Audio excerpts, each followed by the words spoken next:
राज्यभरात महिला लाडकी बहीण योजनेचे पैसे महिलांच्या खात्यामध्ये थेट जमा होत आहेत। पैसे जमा होत असल्यानं महिला आनंदी आहेत। मात्र रायगड जिल्ह्यातल्या पनवेलमध्ये लाडकी बहीण योजनेचा फॉर्म भरताना एक धक्कादायक प्रकार उघडकीला आलाय। बघूया नेमकं काय घडलंय।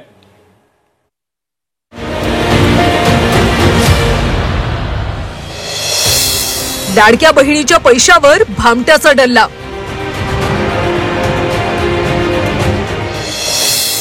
भामट्याकडून आधार कार्डचा गैरवापर।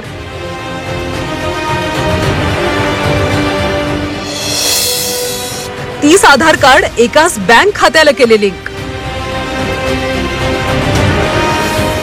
प्रतीक्षा पोपट जाधव या महिलेचे फोटो तुम्ही नीटपणे पहा। वरवर पाहता हे 30 फोटो दिसायला वेगळे वाटत असले तरीही हे सर्व फोटो एकाच महिलेचे आहेत, वेगवेगळ्या वेशभूषेतले। एकच महिला, मात्र तिचे 30 फोटो आणि 30 वेगवेगळी आधार कार्ड। याच फोटोंचा वापर साताऱ्याचा भामटा पोपट जाधवनं लाडकी बहीण योजनेसाठी केला। पोपट जाधवचा हा प्रताप पनवेलमध्ये उघडकीस आला, खारघरमधल्या पूजा प्रसाद महामुनी यांच्यामुळे।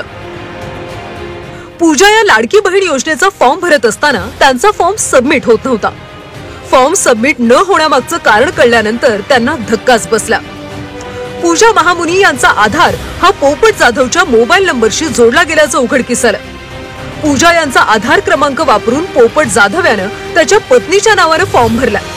अशा प्रकारे जाधव यानं वेगवेगळ्या आधार क्रमांकांचा वापर करत पत्नीच्या नावाने तब्बल 30 अर्ज भरल्याची माहिती मिळतेय।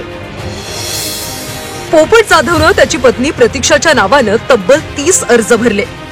30 अर्ज भरताना त्यानं पत्नीचे 30 वेगवेगळ्या फोटोंचा वापर केला। प्रत्येक फोटोत कपडे आणि वेशभूषा वेगळी आहे। अर्ज भरताना विविध आधार क्रमांकांचा वापर केला। फॉर्म भरल्यानंतर आधार क्रमांक एकाच बँक खात्याला जोडला। अर्ज भरला जात नसल्यानं महामुनी यांनी भाजपचे माजी नगरसेवक निलेश बाविस्कर यांच्याकडे तक्रार केली। बाविस्कर यांना महामुनी यांचा अर्ज आधीच मंजूर झाल्याचं उघडकीस आलं। त्यानंतर बाविस्कर यांनी तहसीलदारांकडे तक्रार केली। मिसयूज केला असेल तर त्याच्यावरती गुन्हा दाखल झाला पाहिजे आणि प्रशासनानेच करावा। आम्ही काय करावं, प्रशासनाने हे बघावं, चेक करावं की पैसे आले की नाही आणि कसे 27 फॉर्म भरले गेले। प्रशासनाने हे बघावं, कोणते डॉक्युमेंट लावले, काय लूप होल असेल याच्यामध्ये तर लूप होल ठीक करावी आणि बाकी महिलांनाही पैसे भेटावे। जाधव यानं भरलेल्या 30 अर्जापैकी जवळपास 27 अर्ज मंजूर झाले।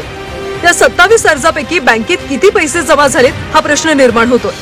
आता या संपूर्ण गैरव्यवहाराची चौकशी जिल्हाधिकारी करणार आहेत। साताऱ्यातल्या त्या ग्रस्तांनी असं 27 ते 30 महिलांच्या बाबतीत केलेलं आहे। आम्ही या सर्व गोष्टीची माहिती घेत आहोत आणि ही माहिती घेऊन आम्ही ती सर्व माहिती जिल्हाधिकारी सातारा यांच्याकडे पाठवत आहोत। साताऱ्याकडील जे ग्रस्त आहेत ज्यांनी ह्या अशा प्रकारचे चुकीचे काम केले त्यांच्यावरती कारवाई करण्यासाठी आम्ही जिल्हाधिकारी यांना कळवणार आहेत आणि आमच्या ह्या महिला भगिनींना तिचा नावाची नोंदणी कशी होईल आणि योजनेचा लाभ कसा दिला जाईल यासाठी आम्ही प्रयत्न करणार आहोत। सध्या हे प्रकरण सातारा इथल्या संबंधित बँकेकडे वर्ग करण्यात आले। पोपट जाधव याने लाडक्या बहिणींच्या पैशावर डल्ला मारल्यानंतर लखोबा लोखंडेची आठवण झाली। लखोबानं तो मी नव्हेच ही भूमिका घेत सुटला होता। पोपट जाधव या प्रकरणात दोषी आढळून आल्यास प्रशासनाने त्याच्यावर कडक कारवाई करण्याची आवश्यकता आहे।